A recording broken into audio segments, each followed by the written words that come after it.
স্বাগত আপনাকে সমকালীন ঘটনা নিয়ে আরটিভির সরাসরি আলোচনা অনুষ্ঠান আওয়ার ডেমোক্রেসি দেখার জন্য সঙ্গে আছি আমি সেলিম আমরাও খান। দর্শক, আজ আমাদের আলোচনা বিষয়ে মামলা ও বোধোদয়, আর এই বিষয়ে আলোচনা করবার জন্য আজ স্টুডিওতে তিনজন আলোচক উপস্থিত আছেন। রয়েছেন জাতীয় সংসদের সরকারদলীয় হুইপ শামসুল হক চৌধুরী এমপি, আছেন জাতীয় পার্টির প্রেসিডেন্ট সদস্য ব্যারিস্টার শামীম হায়দার পাটোয়ারি এমপি এবং বিএনপি চেয়ারপারসন উপদেষ্টা কাউন্সিলের সদস্য আতাউর রহমান ঢালী। আসবার জন্য আপনাদের তিনজনকেই স্বাগত। দর্শক, আপনি আলোচনা অংশ নিতে পারেন টেলিভিশনের পর্দায় দেখানো নম্বরে ফোন করে আপনি প্রতিক্রিয়া দিতে পারেন, মতামত জানাতে পারেন, প্রশ্ন করতে পারেন।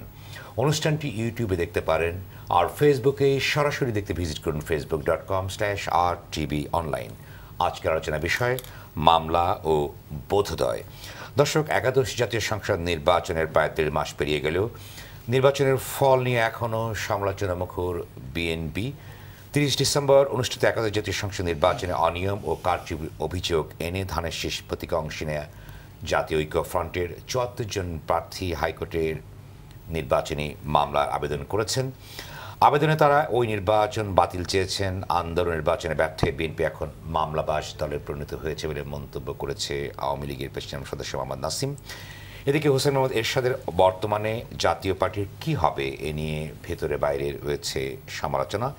71-এর ভূমিকার জন্য ক্ষমা চাওয়া না চাওয়া, জোট প্রধান বিএনপির সঙ্গে সম্পর্ক না রাখা, নতুন দল গঠন প্রভৃতি নিয়ে চরম অস্থিরতায় পড়েছে বিএনপি অন্যতম মিত্র জামায়াতে ইসলামী।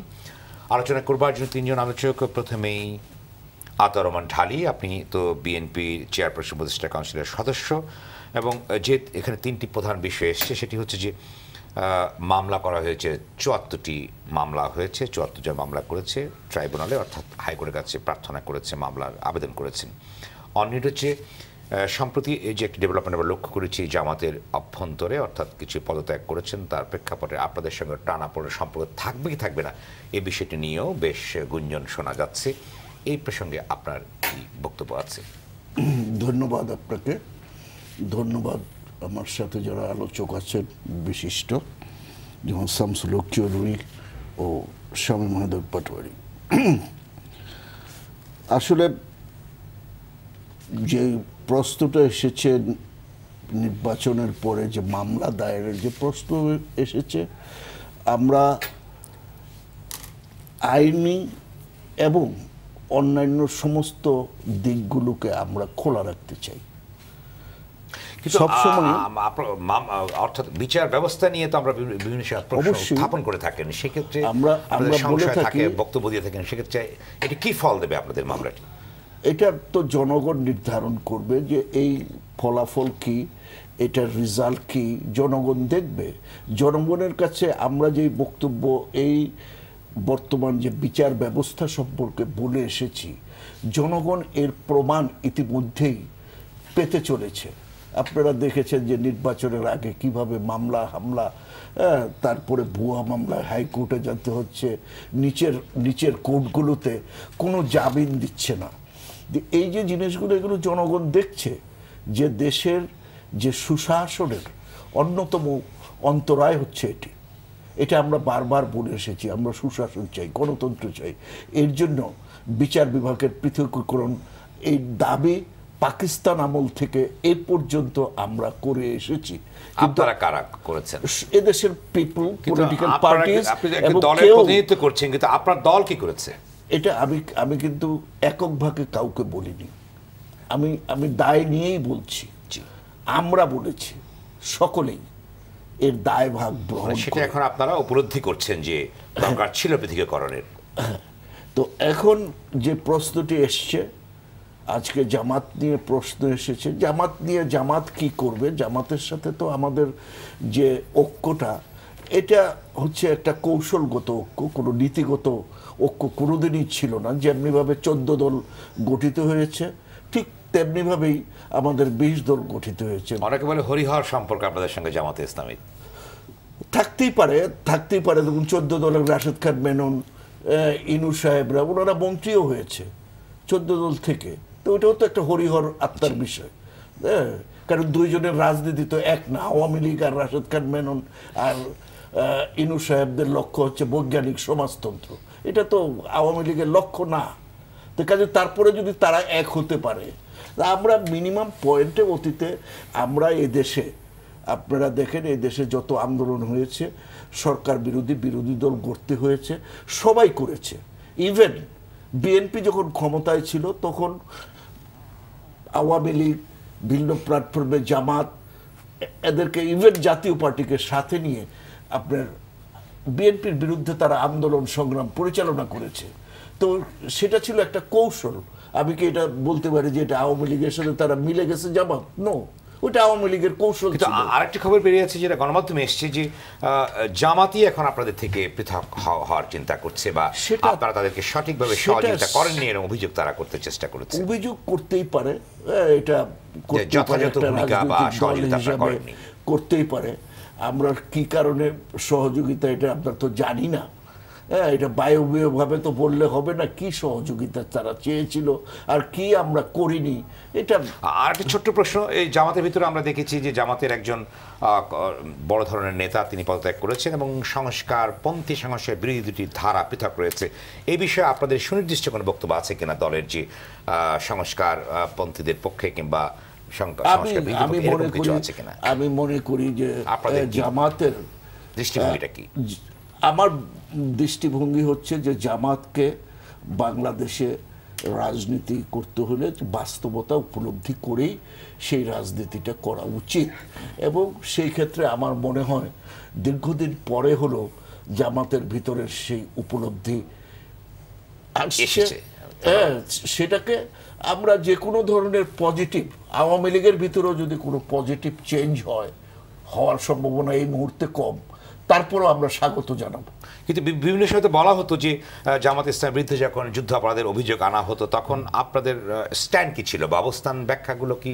আমরা কিন্তু বরাবরই বলেছি যে যদি কেউ যুদ্ধাপরাধী থাকে তাদের বিচার হোক, এবং সেটা স্বচ্ছতার ভিত্তিতে বিচার হোক, আমরা কখনোই বলিনি। এবং যার কারণে কারো বিচার হয়ে থাকলে বিএনপি কিন্তু তার পক্ষে কখনোই দাঁড়ায়নি। আবারও আসবো আপনার কাছে আতাউর রহমান ঢালী। এ পর্যায়ে বলবেন শামসুল হক চৌধুরী এমপি, আপনি বলুন, যেখানে জামাতের ভেতরে বোধোদয় হওয়ার চেষ্টা হচ্ছে যে তারা যুদ্ধাপরাধ অর্থাৎ স্বাধীনতার পক্ষে বিপক্ষে নানা রকম ইস্যু নিয়ে তারা ক্ষমা চাওয়ার একটি অবস্থায় পড়ছে, পদত্যাগ প্রক্রিয়া চলছে, বিএনপি একটি ভিন্ন ইন্টারপ্রিটেশন দেবার চেষ্টা করছেন, কিন্তু সামনে উপজেলা নির্বাচন এবং ৭৪টি মামলা হয়েছে, ট্রাইব্যুনালে মামলা হয়েছে, এবং এই প্রসঙ্গে আপনার কি বক্তব্য আছে? এবং এই নির্বাচন নিয়ে নানা রকম প্রশ্ন আছে, তাদের পক্ষ থেকে হচ্ছে আন্তর্জাতিক পরিসরেও তারা অভিযোগ করেছে, প্রশ্ন আছে, কি বক্তব্য আছে আপনার প্রসঙ্গে? ধন্যবাদ সেলিম ভাই, ধন্যবাদ আমার দুজন বিজ্ঞ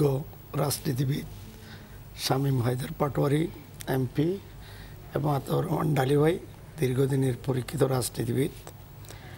আমার বক্তব্যের প্রারম্ভে আমি বলবো, আপনি যে বললেন আব্দুর রাজ্জাক ব্যারিস্টার, উনি আগেও চেয়েছিলেন জামাতকে কলুষমুক্ত করার জন্য উনি চেষ্টা চালিয়েছিলেন, কিন্তু চোরে শুনে না ধর্মের কাহিনী। যারা বাংলাদেশের স্বাধীনতায় বিশ্বাস করে না তারা আব্দুর রাজ্জাকের এই যুক্তিতে সন্তুষ্ট নন। আর এখানে আপনাদের একটা ঢালী ভাই বলেছেন যে জামাতকে নিয়ে বিএনপির একটা কৌশল। ইনু আর মেনন বাংলাদেশের স্বাধীনতার সপক্ষের শক্তি, মুক্তিযুদ্ধের সপক্ষের শক্তি। সেই ইনু মেননের সাথে জামাতের তুলনা করা চলে না, কারণ ঢালী ভাইরা মুক্তিযুদ্ধের সপক্ষের শক্তি হয়ে ছাত্র রাজনীতি করেছেন, উনি দীর্ঘদিন, ওনার একটা অভিজ্ঞতা আছে। কিন্তু এই জামাতের সাথে ইনু মেননের ঐক্যকে এক করে উনি এটা ঠিক করেন। কারণ আমি বলবো জামাত কখনো বিএনপিকে ছাড়বে না, বিএনপি কখনো জামাতকে ছাড়বে না।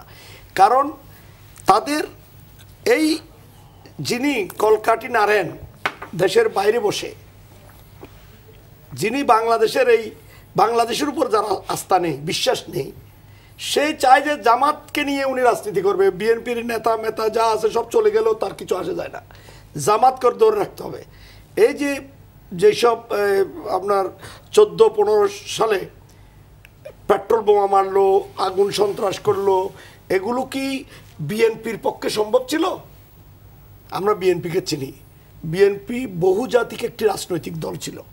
এখানে কমিউনিস্ট ছিল, এখানে মুসলিম লীগ ছিল, এখানে আমাদের থেকে দলছুট যারা তারা ছিল, জাসদ বাসদ এগুলো ভেঙে এনে ন্যাপ ট্যাপ বাসানি ন্যাপ এগুলো নিয়ে আসছে।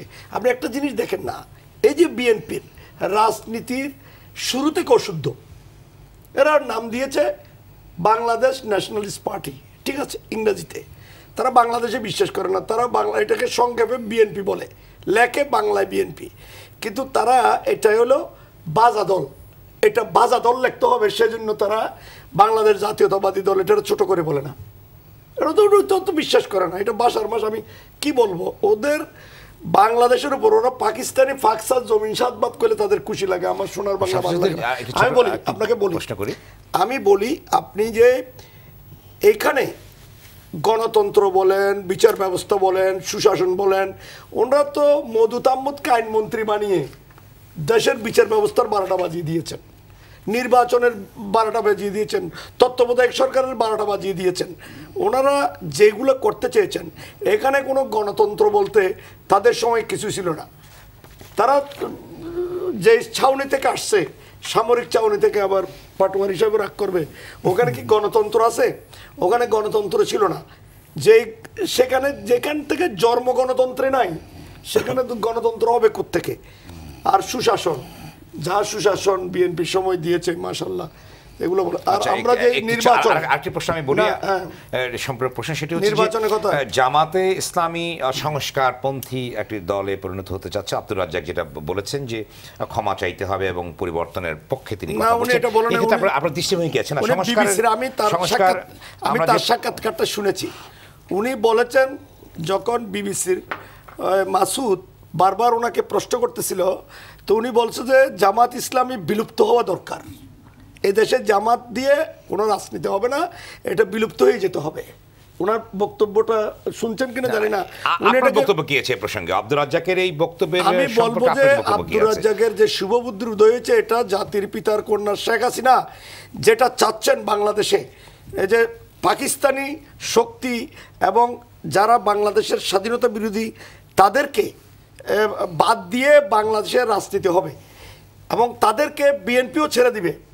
তারা এই দেশের রাজনীতি জামাত ইসলামের নাম দিয়ে কোনো রাজনীতি করতে পারবে না। দেখেন, আরেকটি প্রশ্ন, যদি সংশোধিত হয়ে নাম পরিবর্তন করে কিংবা পরবর্তী পর্যায়ে রাজনীতি করতে চায় সংস্কার রিফর্ম হয়ে, সেক্ষেত্রে আপনাদের দৃষ্টিভঙ্গি কি হবে? ওখানে তো আর বলবে না যে আল্লাহর আইন চাই, ওই মহিলার রাজনীতি মানবো না, তারপরে ওইটা হবে না, বাংলাদেশের স্বাধীনতায় বিশ্বাস করতে হবে, আমরা মানবো কেন?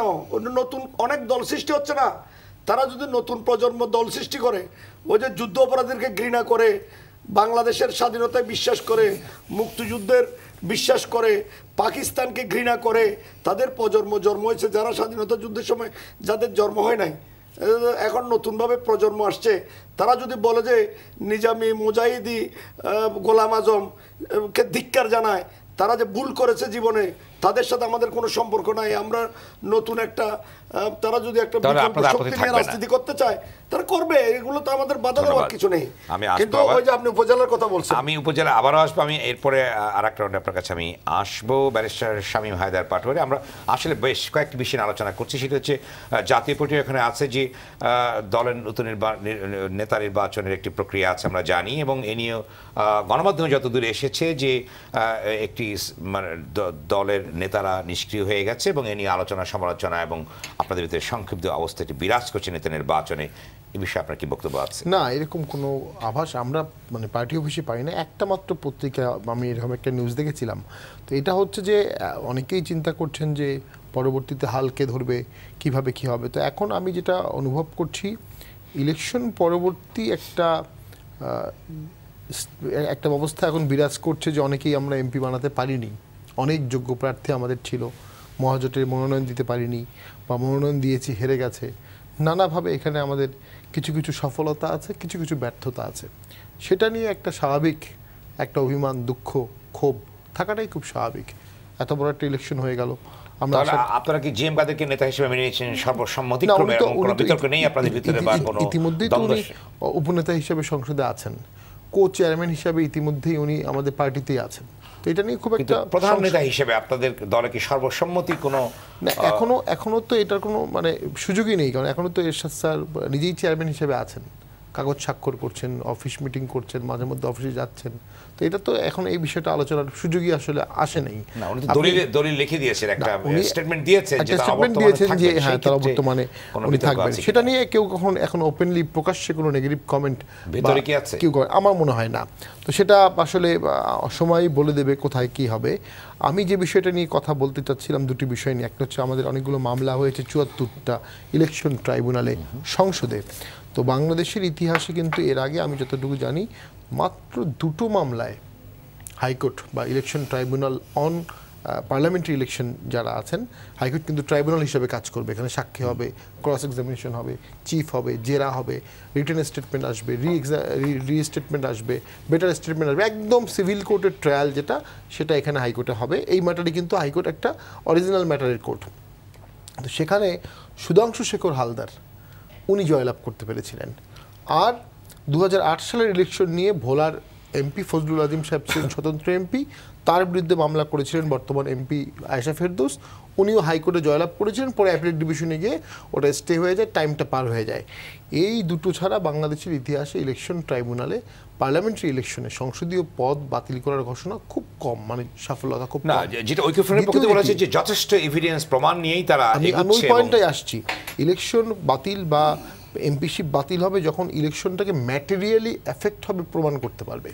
এখন ম্যাটেরিয়ালি এফেক্ট বলতে একটা লোক 50,000 ভোটে জিতেছে, এখন আপনি সেখানে বললেন আমি 5টা ভোটার পেয়েছি যারা মৃত ছিল, এটা কি ম্যাটেরিয়ালি এফেক্ট হবে? অবশ্যই না। আপনাকে দেখাতে হবে 50,000 একটা ভোট এফেক্ট হয়েছে। লিগ্যাল টেস্টটা খুবই বার্ডেনসাম।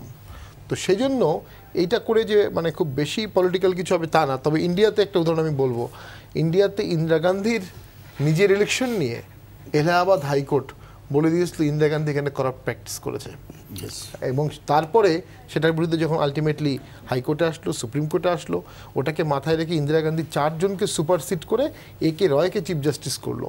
আলটিমেটলি ওখানে একটা কম্প্রোমাইজ জাজমেন্ট আসলো যে ইন্দিরা গান্ধী পার্লামেন্টে থাকবেন অ্যাজ প্রাইম মিনিস্টার, কিন্তু ভোট দিতে পারবেন না, বিকজ ওনার এমপিশিপটা নড়বড়ে। আলটিমেট এবং একটা বইও আছে চমৎকার, প্রিজুডিস ছিল, দ্য কেস দ্যাট শুক ইন্ডিয়া, একটা চমৎকার বইও আছে, শক ইন্ডিয়া। তো এরপরে ইন্দিরা গান্ধী কিন্তু ইমার্জেন্সি দিয়ে দেয়। তো সেটা একটা প্রেক্ষাপট ইন্ডিয়াতে ছিল, একজনের একটা বিষয় ছিল।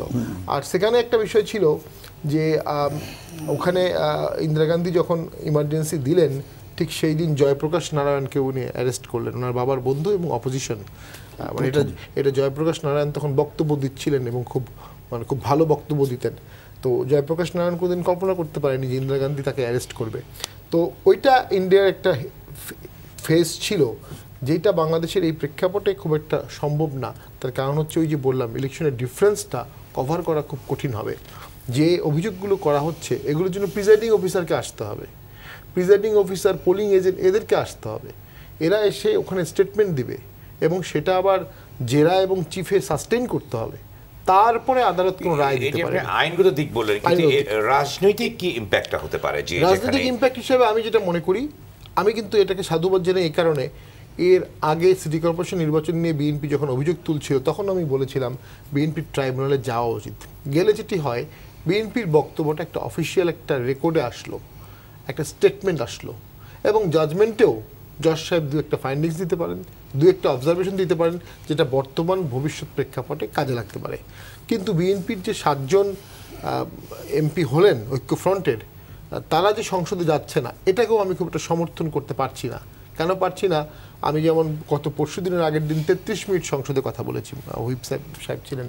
তো বিএনপির 7 জন আসছে, তারাও কিন্তু 20 মিনিট, 30 মিনিট, 25 মিনিট করে সময় পেত। ইভেন এই ইলেকশন নিয়ে তাদের যে বক্তব্য, সেটাও তারা সংসদে বসে বলতে পারতেন, রেকর্ড হতো এবং সারা দেশবাসী শুনতো, মিডিয়াতে আসতো, ফেসবুকে আসতো, অনলাইনে আসতো, টকশোদের এটা ঝড় উঠে যেত। তো এই সুযোগটা বিএনপি কেন হারাচ্ছে এটা আমি বুঝতে পারছি না। দেন আমাদের জামাতের ইস্যু যেটা আসছে, আমি একটা জিনিস বলবো, দুটো জিনিস। এক, অবশ্যই 71 সালে জামাত যে ভূমিকাটা পালন করেছে এটা অত্যন্ত ন্যাক্কারজনক। এরপরে জামাতের আসলে এদেশে রাজনীতি করার, জামাত নামে, এটা আমাদের একটা পলিটিক্যাল ব্যর্থতা এবং আমাদের ঐক্যমতের ব্যর্থতা। কিন্তু একথা তো অস্বীকার করা যাবে না, 71 সালে জন্ম হয়নি বা 71 সালে মাইনর ছিল এমন অসংখ্য লোক জামাত করে, এমন অসংখ্য লোক শিবির করে। এখন এরা যদি রাজনীতি করতে চায় আপনি কি করবেন? এদের জন্য তো একটা নতুন ইসলামিস্ট প্ল্যাটফর্ম আপনার দরকার। ধর্মভিত্তিক রাজনীতি তো এখনও নিষিদ্ধ না আইন অনুযায়ী, হবেও না হয়তোবা। তো যেটাই হোক, তারা যদি রাজনীতি করতে চায় তাদেরকে রাজনীতি স্পেসটা দিতে হবে। দেন আপনি আরেকটা মেরুকরণ বাংলাদেশের রাজনীতিতে আমি আশঙ্কা করছি। অবশ্যই আওয়ামী লীগ অত্যন্ত শক্তিশালী দল, এদেশে প্রচুর কর্মী যদি বলেন আপনি ত্যাগী কর্মী, সেটা আওয়ামী লীগের আছে। আওয়ামী লীগের মধ্যে এত না হলেও ত্যাগী কর্মী জামাতেরও আছে, ক্যাটার ভিত্তিক, আদর্শিক, বই পড়া বা তাদের আদর্শে বিশ্বাসী। বিএনপি যদি নাজুক অবস্থায় থাকে এবং থাকতেই থাকে, এবং জামাতের যদি বাংলাদেশের প্রতিটা জেলায়, প্রতিটা উপজেলায়, প্রতিটা ইউনিয়নে, প্রতিটা ওয়ার্ডে শক্ত কর্মী থাকে, এবং ওয়ার্ল্ড ওয়াইড জামাতের যে ফাইন্যান্সিয়াল নেটওয়ার্ক আছে, তাহলে কিন্তু বিএনপির একটা অংশকে জামাত রিপ্লেস করার একটা জিনিস থেকে যাবে। আমি একটা টক শোতে 5-6 বছর আগে বলেছিলাম একজন অত্যন্ত বড় মাপের মানুষের সাথে, যে আপনারা 3% জামাতকে নিয়ে এখন ভয় পাচ্ছেন, দেশে যদি মোটামুটি সুষ্ঠু গণতন্ত্র না থাকে এক পর্যায়ে কিন্তু 30% বিএনপি পুরোটাই জামাত হয়ে যেতে পারে। কারণ মানুষ একটা ভিত্তির দিকে চলে যাবে, একটা ভারসাম্যের দিকে চলে যাবে। সেখানে জাতীয় পার্টির একটা সম্ভাবনা আছে। এই যে বিশাল একটা ফাঁকা মাঠ রাজনীতিতে এখন আছে, এটাকে ক্যাচ করার একটা কিন্তু প্রতিযোগিতা শুরু হবে খুব দ্রুত। আওয়ামী লীগ অবশ্যই দুর্দান্ত প্রতাপে ক্ষমতায় আছে, থাকবে, কিন্তু এই প্রতিযোগিতা কিন্তু আওয়ামী লীগকে ফেস করতে হবে, মাঠের প্রতিযোগিতা। যে এই ফাঁকা হয়ে গেল বিএনপি বা জামাত, এটা কে ক্যাচ করবে? জাতীয় পার্টি যদি ক্যাচ করতে পারে এটা সব দিক থেকে বেটার, আমরা সে চেষ্টাও করব। এবং কিন্তু যদি সেটা জামাত ক্যাচ করে ফেলে উইথ ফাইন্যান্স, উইথ প্যাট্রোনেস। আরেকটি প্রশ্ন যে আপনাদের ছোট্ট আমি প্রশ্নটা করি, সেটা যে 27 ফেব্রুয়ারি সংসদ নির্বাচন নিয়ে জাতীয় পার্টির মত বিনিময় আছে, এখানে কি আলোচনা হতে পারে বা কেন এই সভাটা আলোচনা হবে? সংক্ষেপে আমাদের অনেক যোগ্য প্রার্থীকে আমরা এমপি বানাতে পারিনি, তাদেরকে আমাদের কনসাল্ট করতে হবে, ডাকতে হবে, তাদেরকে ভবিষ্যতের সম্ভাবনা দেখাতে হবে, উপজেলা নির্বাচন নিয়ে আমাদের পরিকল্পনা জানাতে হবে, তাদের জন্য ভবিষ্যতে আমরা কি রাজনীতি রাখতে পেরেছি, কি সম্ভাবনা রাখতে পেরেছি, এগুলো নিয়ে আমাদের আলোচনা হবে।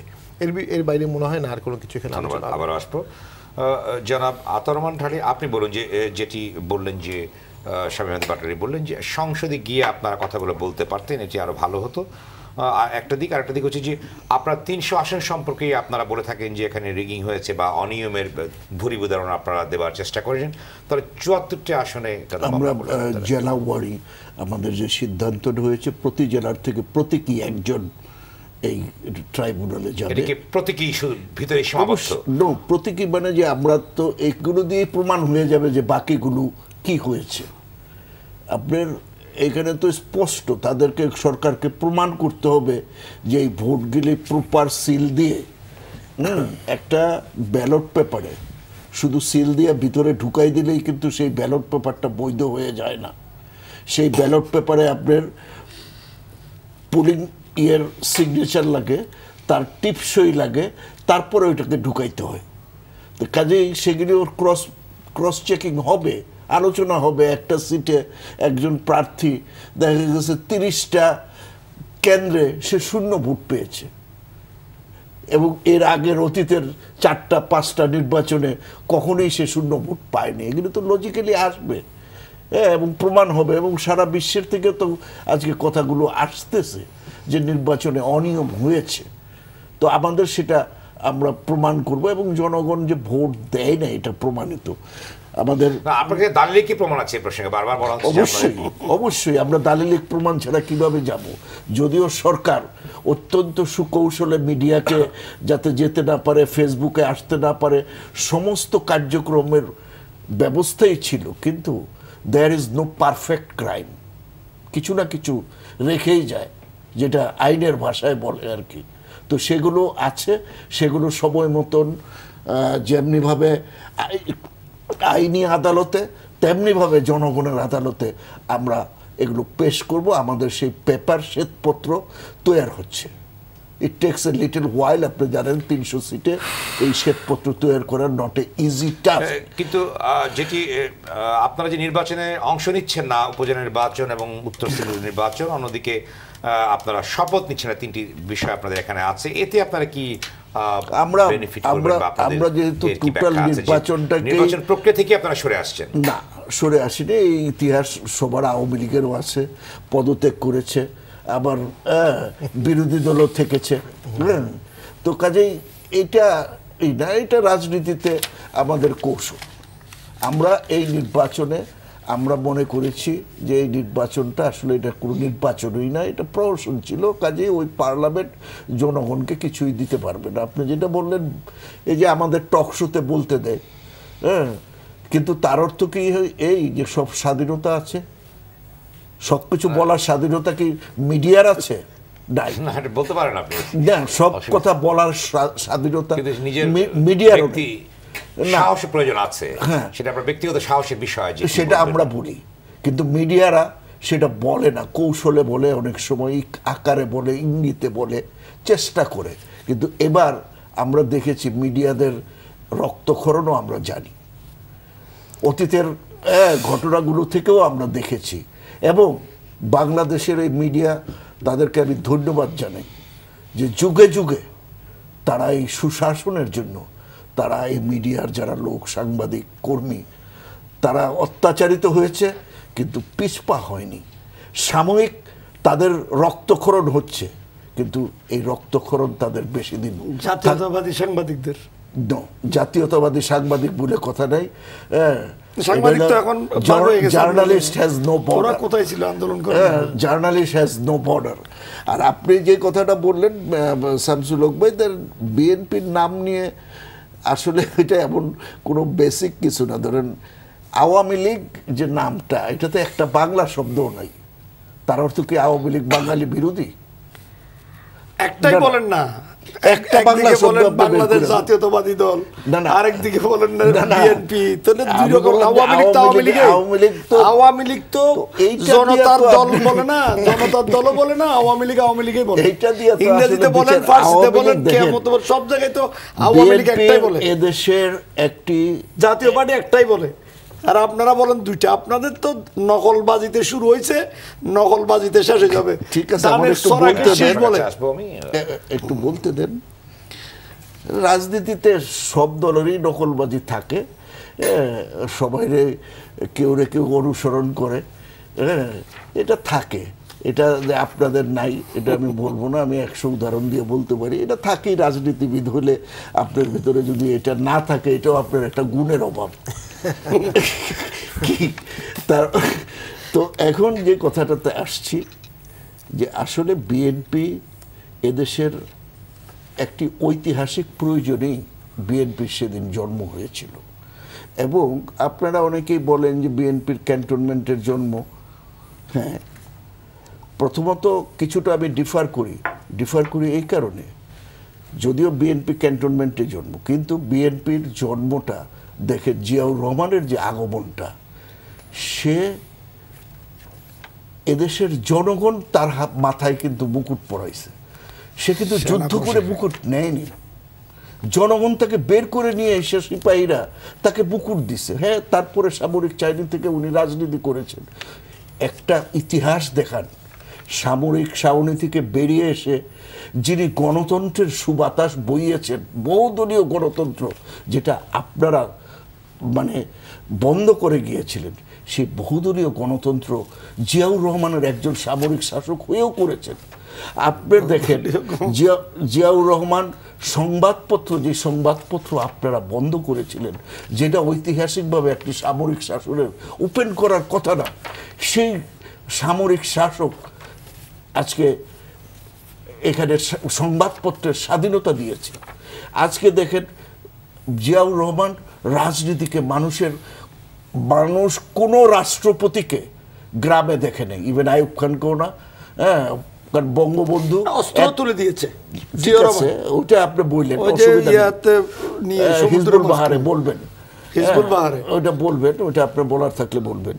তো দেখেন জিয়াউর রহমান এদেশের রাজনীতিতে আইয়ুব খানকে দেখে নেই। ইভেন বঙ্গবন্ধু 3.5 বছর ক্ষমতায় ছিলেন, এই ক্ষমতায় ব্যস্ত থাকার জন্য উনিও কিন্তু জনগণের কাছে যেতে পারেননি, এবং ইভেন উনি মুজিবনগর পর্যন্ত ভিজিট করতে পারেননি ব্যস্ততার কারণে। তো আজকে জিয়াউর রহমান এই রাজনীতিকে কোথায় নিয়ে গিয়েছিলেন? জনগণের দ্বারে, মাঠে ঘাটে, ওই জায়গায়। এইটাই হচ্ছে একটি সামরিক শাসনের। আমি আবারও আসবো আপনার কাছে। শামসুল হক চৌধুরী এমপি, আপনার কি বক্তব্য আছে? বিশেষ করে যেখানে উনি না, উনি যে বলছেন যে ওনারা মামলা দিয়েছেন, ভালো কথা, আইনের দিকে গেছেন। এদেশে যুগে যুগে বাংলাদেশের স্বাধীনতা হয়েছে আন্দোলন সংগ্রামের মধ্যে দিয়ে। ওনারা যেখানে 13, 14, 15 সালে বোমা মেরে, মানুষ জ্বালিয়ে, মানুষ মেরে, গরু পুড়ে এত অত্যাচার করো, আওয়ামী লীগকে ক্ষমতা, মহাজোটকে ক্ষমতা থেকে সরাইতে পারে নাই।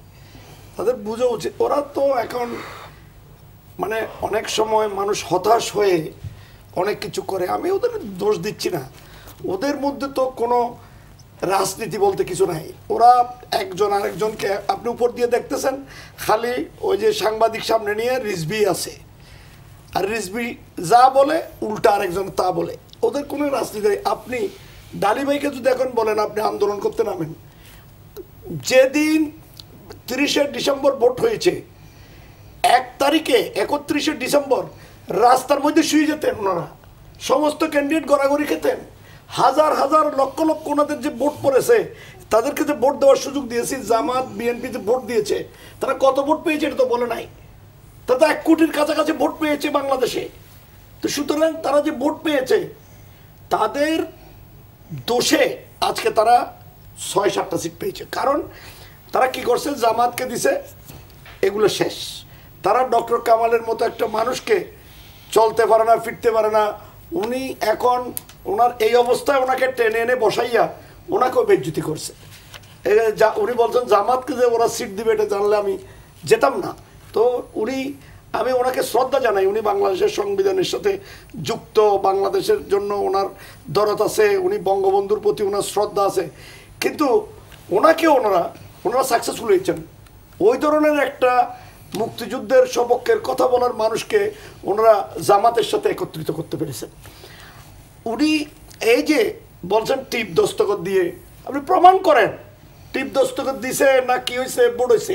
আপনারা তো নিজেরাই নিজেদেরকে মেরে ফেলছেন। 7 জনকে মনোনয়ন দিয়েছেন টাকা নিয়ে, একজনের ইলেকশনের 1 সপ্তাহ 10 দিন আগে নমিনেশন দেওয়ার 5 দিন আগে ছেড়ে দিলেন, আর বাদ বাকিগুলো জাবাই করছে ওরা। আমি তো আমার এলাকায় দেখছি, আমার এলাকায় আমার চেয়ে ব্যানার পোস্টার সবচেয়ে বেশি ছিল, এবং আমার একটা কর্মীকে পিটিয়ে হত্যা করেছে। 30 জন ছিল ওখানে, 13 জনকে অস্ত্রসহ একটা ঘরের মধ্যে পেয়েছে। তো এত অত্যাচার নির্যাতন করেছে, তাদের উপর তো আমরা এরকম কিছু করি না। ভোট হয়েছে, ভোট যেখানে আপনাদের ভালো করেছে, বগুড়াতে ভালো করেছে, উনি জয়লাভ করেছে, ওখানে খারাপ করেছে, উনি ওখানে ফেল করেছে। আমার কথা হলো, এই যে পাটোয়ারি ভাই বলছেন যে পার্লামেন্টে আমরা একটা সিট প্রথম কাতারে বিএনপির যিনি সেক্রেটারি জেনারেল, ওনার জন্য আমরা খালি রেখেছি, মহিলা সিটও রাখছেন, মহিলাদের জন্য সিটে রেখেছি। আমরা ওনারা আসবেন, আমরা আশা করব ওইখানে এসে আমাদের কি অন্যায়, আমরা কি 10 জনে কথা বললো যে আপনাদের ওগুলোকে আর আনবেন না দয়া করে। ওই যে মহিলা কতগুলো আনছিলেন যে সারাদিন গালি দিত, খারাপ ব্যবহার করতো, বাজারের মেয়ে চেয়েও খারাপ ছিল, ওই ধরনের না। আপনি যেগুলো পাশ করে আসছে আমার মনে হয় ভালো মানুষ, এরা কথা বললে জাতি শুনবে। 5 জন লোক যদি কথা, সংসদের হুইপ আপনার ভোট দিয়া যদি না 5 জন লোক যদি অশালীন শব্দ ভাই ওরা করছে যেটা বলছি, আপনি কিন্তু হুইপ বুঝা যায় না। আরে ভাই ওনাদের তো আপনারা চিনেন, ওনাদেরকে খুঁজে নিয়ে আসছেন। আপনাদের এত ভালো ভালো মহিলা নেত্রী ছিল, এদেরকে নমিনেশন দেন নাই, ওদেরকে মহিলা এমপি বানান নাই, আপনারা এদেরকে বানাইছেন যারা গালি দিতে পারে সর্বক্ষণিক। কিন্তু আমাদের জাতির পিতার কন্যা শেখ হাসিনা হা করে তাকায় আছে। এই যে আরেকটা কথা শেষ করি, উনি যে কথাটা বলছেন, আপনারা আসেন, আপনারা করে কথা বলেন, কথা বলে আমাদের বিরুদ্ধে যত কথা আছে, জাতীয় পার্টি এখন বলা শুরু করছে, আপনারাও বলবেন, ইনুও বলবে, রাশেদ খান মেননও বলতেছে। ধন্যবাদ। আপনারাও বলেন। শামসুল হক চৌধুরী, আমি আসবো আপনার কাছে, একটি বিরতিতে যেতেই হচ্ছে আমাদের। দর্শক, সময় হলে বিরতির, আপনারা দেখছেন আলোচনা অনুষ্ঠান আওয়ার ডেমোক্রেসি। ফিরছি শীঘ্রই, সঙ্গেই থাকুন।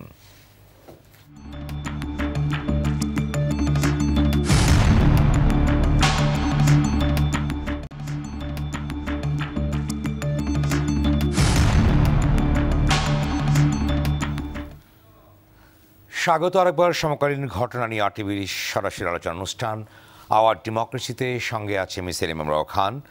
আলোচনা বিষয়ে মামলা ও বোধোদয় আলোচনায় আছেন শামসুল হক চৌধুরী এমপি, আছেন শামীম হায়দার পাটোয়ারী এবং আতাউর রহমান ঢালী। শামীম হায়দার পাটোয়ারী, আপনি বলুন যে ৭৪টি মামলা বিএনপি করতে যাচ্ছে বা যেটি নিয়ে তারা বলছে যে জনগণের আদালতে তারা শেষ পর্যন্ত পৌঁছবে, অন্যদিকে তারা জাতীয় সংসদে অংশ নিচ্ছে না, শপথ গ্রহণ করছে না, অন্যদিকে স্থানীয় পর্যায়ে নির্বাচনে অংশগ্রহণ করবে না, এতে করে কি ধরনের প্রভাব সৃষ্টি করতে পারবে? আপনার বক্তব্য কি থাকতে পারে? এটা দ্বিমুখী প্রভাব। একটা দিকে তো যে হ্যাঁ বিএনপি তার সংগঠনটাকে আরও এলোমেলো হয়ে যাবে, কারণ ভোটে গেলে আপনার একটা ভোটের নাড়াচাড়া হয়, মার্কা পরিচিত হয়, নেতাকর্মীরা হয়। On the other hand Awami লীগের জন্যও তো এটা অস্বস্তিকর। হ্যাঁ, এই ডাকসু ইলেকশন উৎসাহ নিয়ে হচ্ছে, হঠাৎ যদি বিএনপি বলে, ছাত্রদল বলে আমরা ইলেকশন করব না, তো একতরফা হয়ে যাবে। কিন্তু একতরফা না হওয়া, এখানেই যে একটা বৃহত্তর দল যদি সম্পূর্ণ নির্বাচন প্রকৃতি উঠে আসে সেক্ষেত্রে কি হতে পারে? সেটা আসলে ভালো লক্ষণ না, সেটা ভালো লক্ষণ না। এবং সেটা বিষয়ে আসলে বিএনপিরও একটা দায়িত্ব আছে, নির্বাচনে অংশগ্রহণ করাটা বিএনপির একটা দায়িত্ব। আওয়ামী লীগ তো চরম প্রতিকূলতার মধ্যে নির্বাচনে অংশগ্রহণ করেছে, 79 সালে করেছে, জিয়াউর রহমানের সময় খুব সম্ভবত 58টা বা 52টা সিট পেয়েছিল। তখনও আওয়ামী লীগ বৃহত্তম দল, তখনও আওয়ামী লীগই একমাত্র দল, অন্য কোনো দলগুলো ছোট, জাসদ বা অন্যগুলো।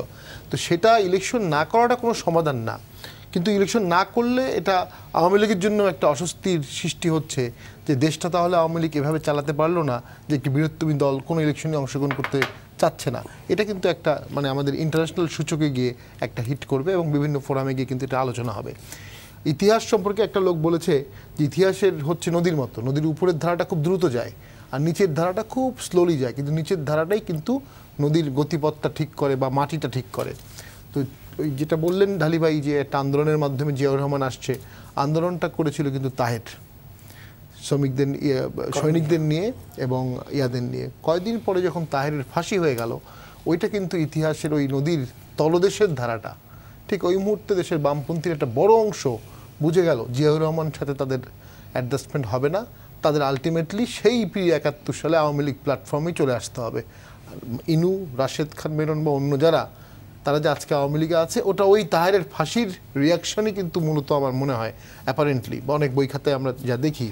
তো সেটা একটা ব্যাপার ছিল। এখনও আওয়ামী লীগকেও সতর্ক থাকতে হবে যে তাদের যেন একটা বিশাল বিজয়ের পরে দেশটা গড়ার সুযোগ কিন্তু বঙ্গবন্ধু পায়নি। আমরা যাই বলি, অর্থনীতি খুবই দুর্বল ছিল, ইনফ্রাস্ট্রাকচার ছিল না, খাদ্য ছিল না, দুর্ভিক্ষ, America, China, middle east, big শক্তিগুলো তখন অপোনেন্ট। আজকে বাংলাদেশটাকে যেভাবেই হোক বঙ্গবন্ধু কন্যা যে পর্যায়ে নিয়ে আসছে, একটা সুযোগ কিন্তু আওয়ামী লীগ পেয়েছে। পার্লামেন্টে ওভারওয়েলমিং মেজরিটি আছে, অর্থনীতি খুব শক্তিশালী, রিজার্ভ ভালো, tax collection excellent, foreign policy beautiful. Bangladesh কোনো ফরেন দেশের উপর ডিপেন্ডেন্ট না, বাংলাদেশ কোনো ফরেন এজেন্সির উপর ডিপেন্ডেন্ট না, ওয়ার্ল্ড ব্যাংক বলেন, IMF বলেন, ইউনাইটেড নেশনস বলেন। অর্থাৎ বাংলাদেশের পলিসি এখন বাংলাদেশ সরকার, পার্লামেন্ট করতে পারে। এই পরিবেশটার সর্বোচ্চ সুযোগ নেওয়ার সুযোগ আওয়ামী লীগকে নিতে হবে এবং রাজনীতিতে উদারতার সৃষ্টি করতে হবে। শামীম হায়দার পাটোয়ারী, গতবার জাতীয় সংসদ 10ম জাতীয় সংসদ নির্বাচনের যে প্রক্রিয়া, সেখানে আপনাদের বিরোধী দল আপনারা ছিলেন এবং আপনাদের বলা হতো, সরকারও ছিলেন, বিরোধী দলও ছিলেন, আপনাদের বলা হতো গৃহপালিত বিরোধী দল। এবার আপনাদের ভূমিকাটা কি হবে? যেটি একটি গণতন্ত্রের যে দুটি ভারসাম্যপূর্ণ যেটি সংসদ দরকার আছে শক্তিশালী, সেই জায়গাটা আপনার কি রোল প্লে করতে পারবেন? আপনাদের বিভিন্ন দুঃখ কষ্টের কথা আমরা শুনেছি গণমাধ্যমে বিরোধী দল হিসেবে, এখন কি দাঁড়াবে? না, একটা কথা তো অস্বীকার করা যাবে না যে 260টি আসন যখন একটি সরকারি দল পেয়ে যায়, সেখানে বিরোধী দল আসলে কতটুকু পরিবর্তনের রাজনীতি করতে পারে। মানে আমাদের কথায় কাজে কোনো আইন পাস হওয়া বা কোনো বিল পাস হওয়া আমরা কি আটকাতে পারবো ভোটিংয়ে? আমরা ভোটিংয়ে আটকাতে পারবো না। তবে আমাদের সংশোধনী 2-1টা করে নেওয়া হয়। 3 জন মন্ত্রী আমাদের ছিলেন এবং আমি বলবো তারা খুব বেশ দক্ষ মন্ত্রী এবং মন্ত্রণালয় খুব ভালো চালিয়েছেন। তারা যখন সংসদে ছিলেন, ডেফিনেটলি তারা সরকারের বিরুদ্ধে কোনো কথা বলতে পারবেন না বিকজ অফ দ্য ওথ। কিন্তু এর বাইরে আমাদের যারা সদস্য ছিলেন, তারা কিন্তু কথা বলতে কখনো কোনো কার্পণ্য করেনি এবং প্রত্যেক সংসদ সদস্যই যথেষ্ট সমালোচনা করেছে, আইনের সমালোচনা করেছে, সংশোধনী দিয়েছে, পার্লামেন্টারি ধারায় যতগুলো সুযোগ আছে জাতীয় পার্টি সবগুলো সুযোগ অ্যাভেল করেছে। বরঞ্চ আমাদের থেকে বড় দল ছিল জাতীয় আওয়ামী বিএনপি, অবশ্যই বিএনপি একসময় অনেক আসন ছিল, তারা কিন্তু এই সমস্ত সুযোগ অ্যাভেল না করে মূলত রাজনৈতিক চর্চা করত এবং ইতিহাস চর্চা করত। আমরা কিন্তু প্রথমবারের মতো আমি বলবো যে 13 থেকে 18 মানে আমাদের যে রুলস অফ প্রসিডিউরে বিরোধিতার যে সুযোগগুলো, আইনগত সুযোগগুলো আছে, প্রত্যেকটা আমরা অ্যাভেল করেছি, এখনও করছি। এবং একটা জিনিস শুধু আমার দেখার ছিল, আপনারা সরকার সমালোচনা করেছে, কিন্তু কোনো বিষয় কি আপনারা ঠেকাতে পেরেছেন, বা যে জিনিসটা আপনাদের মতের বাইরে ছিল এমন একটি বিষয় না, নিয়ে এটা তো গভর্নমেন্ট বাধ্য করতে পেরেছেন? অবশ্যই অনেকগুলো সংশোধনী অ্যাকসেপ্টেড হয়েছে। আমরা বিভিন্ন সময়, পার্সেন্টেজটা খুব বেশি তা না, হয়তো বা 5% আমরা যে সংশোধনীগুলো দিতাম, কিন্তু একটাও যদি আমরা করতে পারি সেটাও তো আমাদের একটা সাকসেস, যে আমাদের যুক্তির কাছে মন্ত্রী মহোদয় মেনে নিয়েছেন, বাধ্য হয়েছেন, এবং সংসদের ভোটে যখন মন্ত্রী মহোদয় মেনে নেয় তখন ভোটে অটোমেটিক্যালি আমরা ভোটে তখন উইন করি। সো আপনি পরিবর্তন চাইলে করতে পারবেন, তবে এখানে অবশ্যই একটি অ্যাবসলিউট মেজরিটির দল হিসাবে আওয়ামী লীগের একটা দায়িত্ব আছে যে বিরোধীতাকে এখন এনকারেজ করা। ধন্যবাদ। আবার আসবো আতর মন্ডলে। আমার আলোচনা প্রায় প্রান্তে চলে এসেছি। আপনি বলেন যে ঐক্যফ্রন্ট সহ আপনারা 8টি আসনে বিজয়ী হয়েছেন, কিন্তু আপনারা জাতীয় সংসদে যাচ্ছেন না, নির্বাচনে অংশগ্রহণ করছেন না, কি জনগণের কাছে আপনাদের ভোট দিয়ে জনগণ আপনাদের সংসদে পাঠিয়েছে, এই জনগণের কাছে কি আপনাদের জবাবদিহিতা কি থাকবে তখন যখন আপনারা যাচ্ছেন না? আপনাদের কি এই না যাওয়ার ম্যান্ডেট কি তারা দিয়েছে? জনগণকে জবাবদিহিতা করবে যারা জনগণের ভোট কেড়ে নিয়েছে। আমরা তো জনগণের ভোট কেড়ে নেইনি, এবং যেখানে কোনো ভোট হয়নি আমাদের এই প্রার্থীরা কিভাবে জয়লাভ করেছে সেটাও আমরা জানি না। যেখানে ভোট হয়নি, যেখানে বিজয়ী হয়েছেন সেখানে সেই জনগণের কি অবস্থা হবে? তাদের প্রতিনিধিত্ব করবে কে সংসদে? তাদের সংকট নিয়ে কি কথা বলবেন? সবকিছু মেক করা থাকে, তারা তাদের ভাবে করে কাকে সিট দিবে না এগুলো মেক করে। তো এই ধরনের হাস্যস্কর একটি পার্লামেন্টে, যেখানে জনগণ রাস্তায় গেলে এখনো বলে যে ভাই ভোট কি জিনিস দেখলাম না, ভাই কেউ বলে না, শুধু আপনারাই বলেন না। আমরা বলি না, গ্রামে যান, আপনাদের সামনে ভয়ে বলবে না। বাংলাদেশের রাজনীতিতে যে ভীতিকর একটি রাজনৈতিক কালচার এখানে তৈরি করেছে, এই ভীতিকর রাজনৈতিক কালচারের সামনে কেউ কি করবেন? আতর মন্ডলে আপনি বলেন যে আপনারা বলেছেন ভীতিকর সংস্কৃতি বিরাজ করছে, আপনারা সংসদে যাচ্ছেন না, আপনারা ভবিষ্যতে আপনাদের কি পরিকল্পনা আছে? ভবিষ্যতে আমরা যে অভিযোগগুলো আমরা এদেশে মানুষের যে অধিকার, জনগণ এদেশের মালিক, সেই অধিকারকে ফিরিয়ে আনার জন্য যা যা করণীয় দরকার বিএনপি তাই করবে। কারণ আমি মনে করি পদক্ষেপ গ্রহণ করবেন আপনারা, বা কি কর্মসূচি দিবেন? আমাদের তো ধরেন আন্দোলন মামলা করেছেন একটি, হ্যাঁ, তারপরে আমরা ধীরে ধীরে আন্দোলনের দিকে যাব। আমরা জাতীয় ঐক্যকে আরো আমরা করব, অবশ্যই। আপনারা দেখেন, আপনার কাছে আমি আসবো, আপনারা কখন এত 1.5 মাস হয় নাই এত অস্থির হয়ে গেছেন? আমরা অস্থির হই নাই তো, আপনাদের কাণ্ড দেখে এত অস্থির হলে তো অহিংস আন্দোলনের পথে থাকবেন আপনারা? অহিংস আন্দোলনের পথে আপনারা আন্দোলন আসলে অহিংস সহিংস এগুলি আমরা বলি, এগুলি বইলা কয়ে আন্দোলন হয় না। কোনটা আমি যে অহিংস করলাম, এটা সহিংস করলাম, আন্দোলন তার গতিপথে চলে সবসময়। আমরা এটাকে আখ্যায়িত করি অহিংস আন্দোলন। অহিংস আন্দোলন বলে কথা নেই। গান্ধীজি অহিংস আন্দোলন করছে, সেই অহিংস আন্দোলনে কত শত লোক মারা গেছে, ইউ নো ইট। তো কাজে এই সমস্ত আন্দোলনে কোনো অহিংস সহিংস তো নাই। আন্দোলন তার নির্ধারিত রাস্তায় চলে, আন্দোলন কারো দিন তারিখ দিয়ে চলে না, আন্দোলন চলবে, হবে। এবং আওয়ামী লীগ অতীতে আন্দোলন ফেস করেছে, ভবিষ্যতেও করবে। আওয়ামী লীগের সেই অভিজ্ঞতা আছে, কিন্তু আমি মনে করি না আওয়ামী লীগ তার নৈতিক যে জায়গাটা, সেই জায়গাটা হারিয়ে ফেলেছে বলেই তারা নির্বাচনের সমস্ত রাষ্ট্রযন্ত্রকে ব্যবহার করে এই নির্বাচনকে একটা ফার্স নির্বাচনে পরিণত করেছে। ওনারা বলেছেন যে গণতন্ত্র মানেই কি শুধু নির্বাচনে যাওয়া? নো, এটা কোথাও ব্যাখ্যা নেই। গণতন্ত্র মানে নির্বাচন বর্জন করাও গণতন্ত্রের অংশ। করেন না কেন? করব। আপনাদের কৌশলে তো আমি খেলবো না, আমার কৌশলে আমি খেলবো। আমরা তো বর্জন করলেন না, আপনারা তো সারা জীবন বলেন বর্জন। আপনাদেরকে গর্জন শুনছি আর বর্জন শুনছি, কিন্তু টিকেই পড়ে গেলেন না। আপনারা দেখেন, আপনারা আশ্বাস দিছিল আমরা ক্ষমতায় বসাবে। শুনেন, আপনারা আশ্বাসে চলেন, আমরা বিশ্বাসে চলি জনগণের উপরে। আপনারা চলেন আশ্বাসে, আপনাদের প্রভু আছে, জনগণকে বিশ্বাস করেন না। সবাই জানে আমাদের প্রভু নাই, জনগণকে আল্লাহর উপর বিশ্বাস রাখেন, জনগণের সমর্থন নিয়েন, যেটা আপনাদের মধ্যে ছিল না। আজকে কত সুন্দর যে চীন ৭১ সালের মুক্তিযুদ্ধের বিরোধিতা করেছে, আপনারা একসময় চৈনিক সাম্রাজ্যবাদ বলে গালি দিতেন। হ্যাঁ, চীন কত আজকে বুক ফুলিয়ে আপনাদের সাপোর্ট করছে যে আমি তোমাদের মুক্তিযুদ্ধে বিরোধিতা করেছি, এটা জেনেও তুমি আমার সাহায্য নিচ্ছ, তাই না? বুক ফুলিয়ে বলছে। চীনের মধ্যে ছোট্ট একটি প্রশ্ন আলোচনা শেষে আছি। আপনাদের নেত্রী জেলে আছেন, অনেক অন্য নেতা আছেন লন্ডনে আছেন, তিনি আপনাদের দলে বিপর্যয় ঘটেছে, সবকিছু মিলে আপনারা বলেছেন আন্দোলন করবেন। আপনারা সেই ক্রোনোলজিটা কি হবে, কি পর্যায়ে আপনারা? আজকে দেখেন, ওনারা তো ক্ষমতায় থেকে ক্ষমতার বাইরে যখন যাবেন তখন ওনারা কথা বলতে ছিলাম 21 বছর ক্ষমতার বাইরে তো ছিলাম।